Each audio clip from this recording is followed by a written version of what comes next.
महाराष्ट्राच्या जनतेचे आभार आणि या निवडणुकीच्यासाठी राष्ट्रवादी काँग्रेस पक्षाच्या सर्व थराच्या कार्यकर्त्यांनी जे अतिशय कष्ट घेतले त्याच्याबद्दल संघटनेच्या वतीनं आम्ही कृतज्ञता व्यक्त करतो. महाराष्ट्रात एक प्रकारचं परिवर्तनाची प्रक्रिया सुरू झाली. जो काही निवडणुकीचा निकाल आहे तुमच्या हातामध्ये माझं स्टेटमेंट आहे, त्याच्यामध्ये सविस्तर लिहिलं आहे की हा निकाल इथं परिवर्तनाला पोषक अशा प्रकारचा आहे.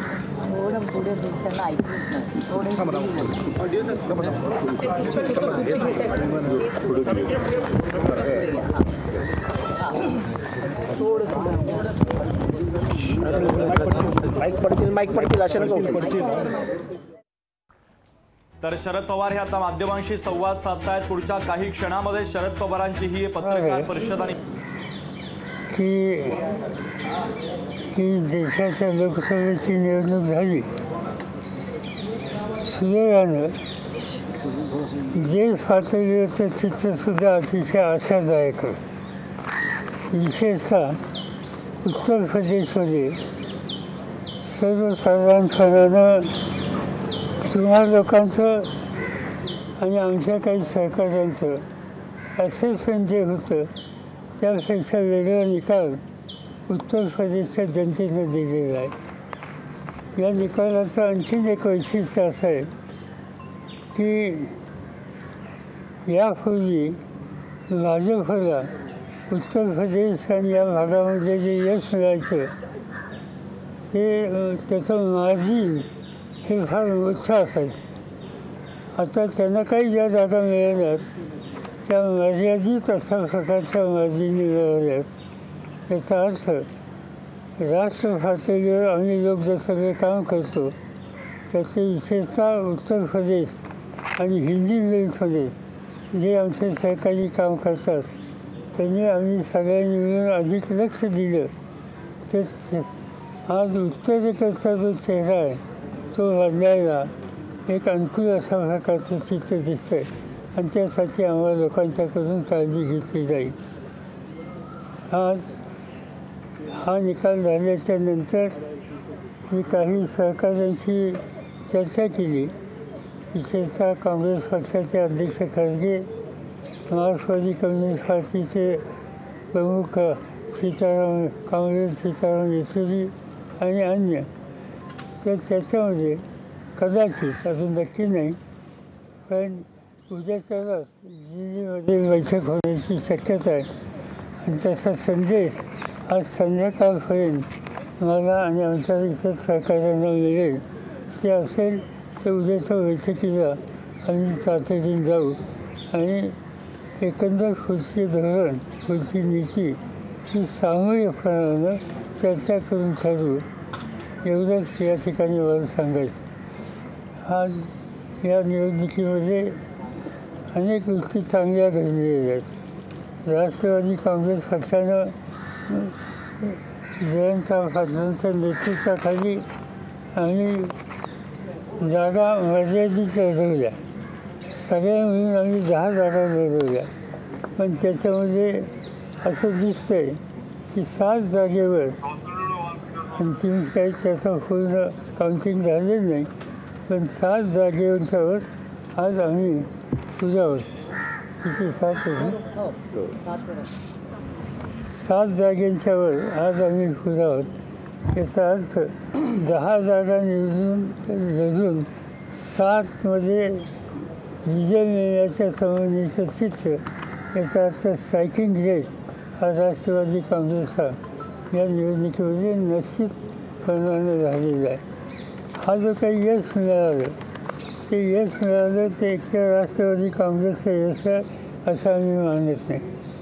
आम्ही ही जी महाराष्ट्र विकास आघाडी केली ज्याचा उल्लेख माझ्या स्टेटमेंटमध्ये सविस्तर आहे त्या आघाडीच्या वतीनं आणि विशेषतः काँग्रेस पक्ष आणि उद्धव ठाकरेंच्या नेतृत्वाखालची शिवसेना आणि आमचे सहकारी या सगळ्यांनी एकत्रित जीवाभावाच्या वतीनं काम करण्याची भूमिका घेतली आणि त्यामुळेच हे यश जसं आम्हाला मिळालं राष्ट्रवादीला तसं काँग्रेसलाही मिळालं आणि उद्धव ठाकरेंच्या नेतृत्वाखालच्या पक्षाला सुद्धा मिळालं.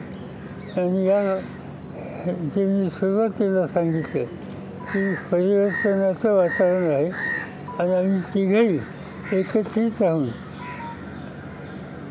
उद्याच्या काळामध्ये आमची धोरणं ठरवू आणि महाराष्ट्राच्या जनतेची सेवा करण्याची खबरदारी घेऊ एवढंच या ठिकाणी मला सांगायचं आहे.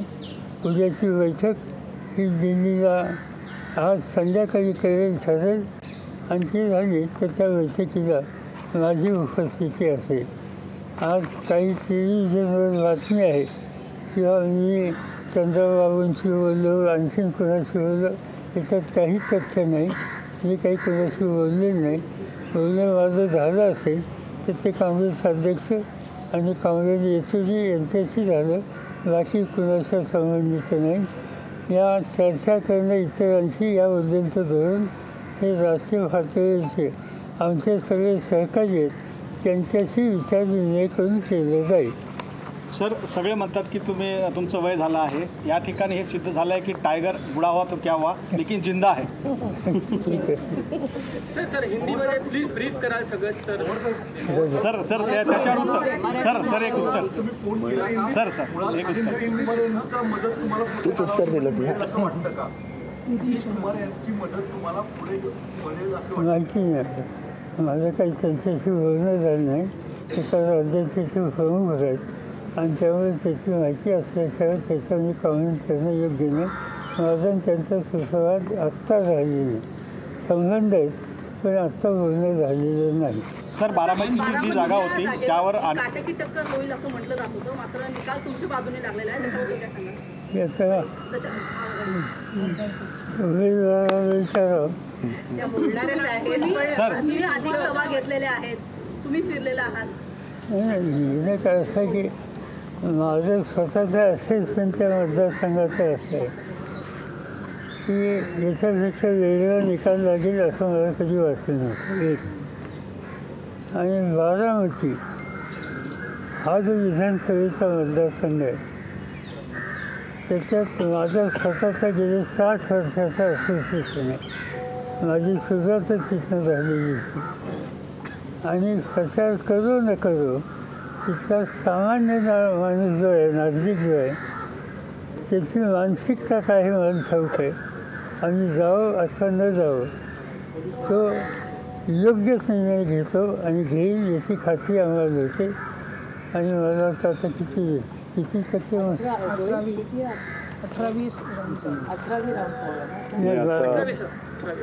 16वी राऊंड पब्लिश झाली. नाही, एक त्याच्या आधी बारामती विधानसभेत कसं मतदान झालं. 10व्या राऊंडला 22,000 होता. आता 35,000च्या पुढे लीड असेल बारामती विधानसभा. एका विधानसभेमध्ये 35,000च्या पुढे आत्ता लीड असेल. आणि बाकीच्या मतदारसंघाचं तुमच्याकडे सगळं असेल ना. हो, म्हणजे बाकीमध्ये पण लीड आहे. खडकवासला थोडंसं कमी आहे, बाकी सगळी लीड आहे. पण गेल्या वेळेसपेक्षा खडकवासला चांगलं आहे. टोटल किती लीड आत्ता अजून आता 16व्या राऊंडला रफली 76,000च्या आसपास आहे. आणि अजून 3-4 राऊंड अजून 6 ते 7 राऊंड बाकी आहे. 6 ते 7. आजचा निकाल लागला आहे. यानंतर विधानसभेपर्यंत महाविकास आघाडी अजून जास्त एक ताकदीनं पुढे येईल असं वाटतंय का? चर्चा अशा होत्या की हा लोकसभेचा निकाल महाविकास आघाडीला सुद्धा म्हणजे वेगवेगळं करतील, सगळे पक्ष वेगवेगळीकडे दिसतील. तुम्हाला काय वाटतं? अजिबात नाही. पक्की झाली अजून आमची साधारणतः जो विचार होतोय झाला आहे त्याच्यामध्ये महाराष्ट्र ही विकास आघाडी जी आहे त्या विकास आघाडीच्या वतीनं आम्ही सामूहिक कष्ट करू, प्रयत्न करू, लोकांच्यात जाऊ आणि उद्याचं महाराष्ट्राच्या विधानसभेचं चित्र बदलायला जे आमचे प्रयत्न चालूच आहेत त्याला हा निकाल आम्हाला अधिक प्रेरणा देणारा आहे.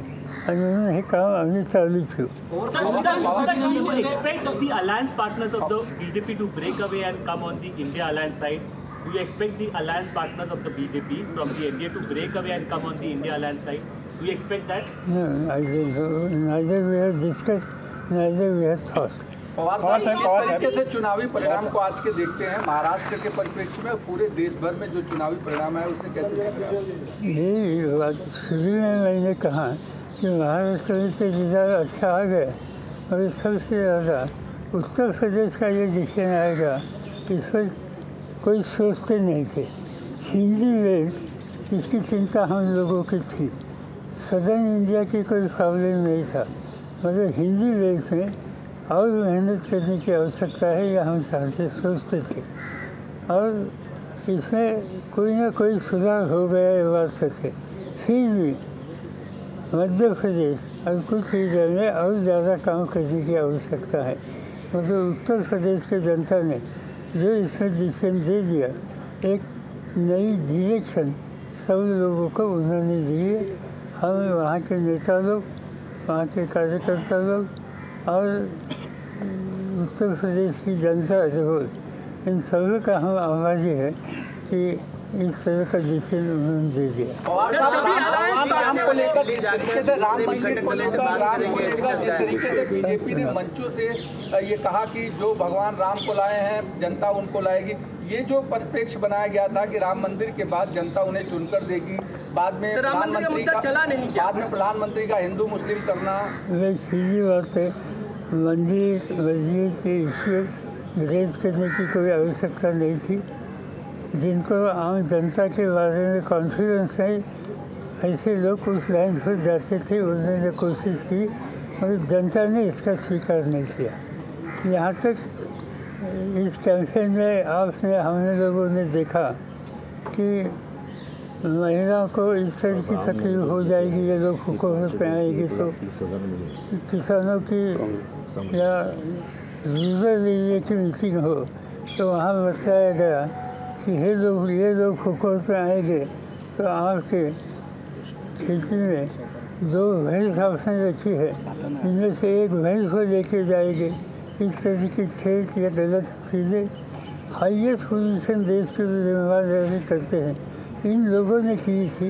ये बात बिल्कुल अच्छी नहीं थी, मगर हमारा विश्वास था कि आम जनता इस तरह की कैंपेन, इस तरह की लाइन, इस तरह का प्रोपेगेंडा इसका स्वीकार कभी नहीं करेंगे.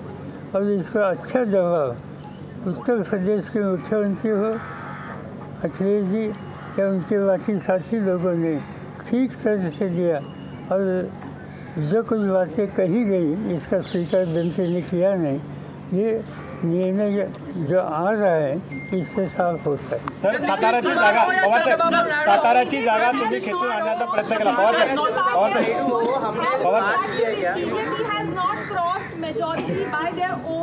How you react to this and particularly the fight of Baramati, we should know about overall your... It's too early. We have to wait for another day or two. Then correct picture will come.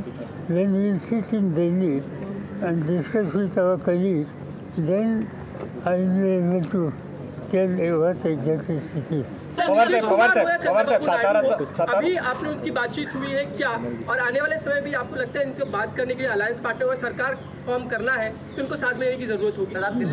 बातचीत हुई नहीं, बातचीत करने की उम्मीद है. मेरी भी बातचीत खाली 2 लोगों के साथ हो गई, खड़गे साहब एंड सीताराम येचुरी, और वो अन्य साथियों के साथ बातचीत करेंगे और फिर हमें संदेशा देंगे कि दिल्ली में मिलना है या नहीं.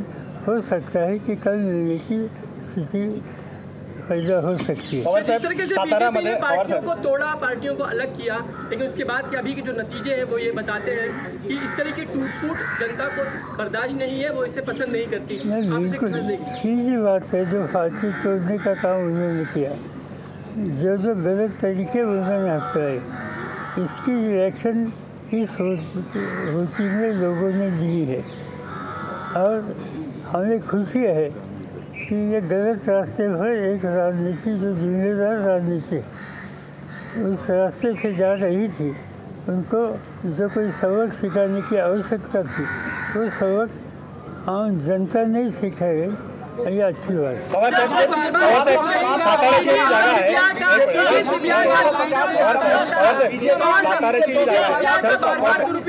साताऱ्याची जागा तुम्ही पाण्यात भिजवून ती परत आणली होती, त्यावेळेस तो विजय मिळाला होता, परंतु आता साताऱ्याच्या जागेवर पराभव पाहायला मिळत आहे.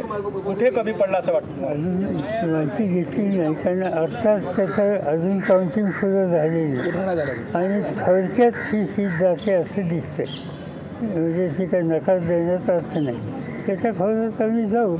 पण आम्हाला विश्वास आहे की सातारा जिल्हा हा राष्ट्रवादीच्या दृष्टीनं एक महत्त्वाचा घटक आहे आणि वो स्थिती आमची कंटिन्यू राहील. Considering BJP has not crossed the majority mark, and also considering your experience, who do you think will be the next PM of the country? I can't say anything. We are not sure whether we will be able to found out. As I said, we will discuss with our colleagues and decide next course of action. Sir India alliance महायुतीच्या नेत्यांकडून आता प्रतिक्रिया अशी येते की जातीय तेढ आणि जातीय ध्रुवीकरण हा महाविकास आघाडीचा फायदा झालेला आहे. खरंच असं झालं का? जरांगे फॅक्टर इतका मोठा इम्पॅक्ट झाला का? कारण की मराठवाडा आणि विदर्भामध्ये फार मोठ्या प्रमाणामध्ये गणित दिसतंय. असं की लोकांनी त्यांना दूर केलेलं, आता ते दूर केल्याच्या नंतर कुठेतरी त्याची काळमीमासा करून डायव्हर्ट करण्याच्या संबंधीचा विचार आहे. त्याच्यात काही तथ्य नाही. हा निकाल महाराष्ट्रातल्या जनतेनं विचारपूर्वक घेतलेला आहे. तिथं बदलाची आवश्यकता आहे, परिवर्तनाची आवश्यकता आहे. गेले 10 वर्षाचं राज्य त्या लोकांनी मधल्या 2.5 वर्ष सोडली ते जनतेने पाहिलेलं आहे आणि त्याला स्वतःच अशा प्रकारचा निकाल हा लोकांनी घेतला. 250 से नीचे बीजेपी आई है, बीजेपी 250 से नीचे है.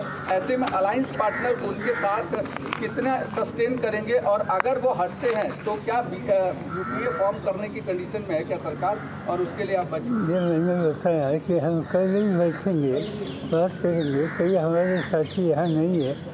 ये डिसीजन कोई इंडिविजुअल एक पार्टी नहीं लेगी, ये डिसीजन कलेक्टिव डिसीजन होगा.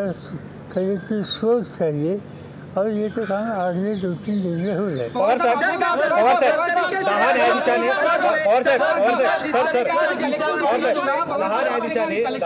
अपक्ष उमेदवार विशाल पाटील आता विजयी झालेत अशा पद्धतीची माहिती समोर येते. विशाल पाटील सांगली ठीक आहे, विजय झाले तर त्यांचं अभिनंदन. पवार साहेब विनंती केली होती ठाकरेंना की कुठेतरी काँग्रेसला ती सीट दिली गेली पाहिजे. निर्णय झाला, निकाल झाला, ते विजयी झाले. आता कशाला पवार साहेब 10 न्यायाधीशांनी जवळपास पत्र लिहिलं होतं. पवार साहेब इंडिया अलायंस आने वाले वक्त में नीतीश कुमार जी के लिए डेप्यूटी प्राइम मिनिस्टर ये ऑफर में कंसिडर करेगी. इस इश्यू के बारे में हमारे यहाँ डिस्कशन ही हुआ है. जब तक बात नहीं होती, कलेक्टिव थिंकिंग नहीं होता, तब तक इस बारे में कुछ जवाब देना ठीक नहीं. थोडं रुचि एक दोषी. पवार साहेब काही न्यायाधीशांनी राष्ट्रपतींना पत्र लिहिलं आहे की हंग जर संसद भवन जर झालं तर या प्रकरणामध्ये पंतप्रधान नरेंद्र मोदी यांना पंतप्रधान न करता इतर विरोधी पक्षांना एकत्र करून त्यांना निमंत्रण द्या. तुम्हाला असं वाटतं का की ही खरी वेळ आहे त्या न्यायाधीशांना सोबत? माहिती नाही आम्हाला एक, आणि अजून कुणाला मेजॉरिटी आहे का नाही हे स्पष्ट व्हायला एक 24-48 तासाची आवश्यकता आहे. ते झालं मी याच्यावर भाषिक. सर, जिस तरीके से कुठून बाहेर पडले त्यांना या निकालानं धडा मिळाला असं वाटतं तुम्हाला? तर ते विचार करतील याच्यातून. हा जो निकाल आहे तो बऱ्याच जणांना विचार करायला लावावेत. अनेक गोष्टी आहेत ते सांगते. आता आजच सांगा अवघड आहे, पण सांगण्याला एकंदर लोकांची मानसिकता काय हे समजेल आणि त्याच्यातून शहाणपणा हा सुचून कदाचित काही वेगळा विचार करतील, माहिती नाही.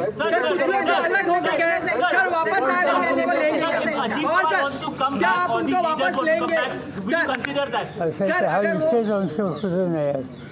आज कोणाला घ्यायचं का नाही हा विषयच नाही. त्याची चर्चा करायचं कारण नाही, तो आमचा अजेंडा नाही. सर आप उनको वापस लेंगे अगर वो आते हैं बताइए, इसका जवाब उन्हें दिया हुआ। पवारसाहेब, भाजपचं बहुमताचा आकडा स्वबळावर तर होताना दिसत नाही या अशा वेळेस पंतप्रधान नरेंद्र मोदी यांच्याशिवाय अन्य पर्यायी नावांचा विचार जर याची चर्चा आम्ही केलेली नाही. हा निर्णय एखादी व्यक्ती घेऊ शकत नाही. या संबंधीचं कलेक्टिव्ह थिंकिंगची आवश्यकता आहे. उद्या परवा आम्ही ज्यावेळेस बसू त्यावेळेस पण तो विषय आज आमच्या अजेंड्याच्या समोर नाही. Thank you very much.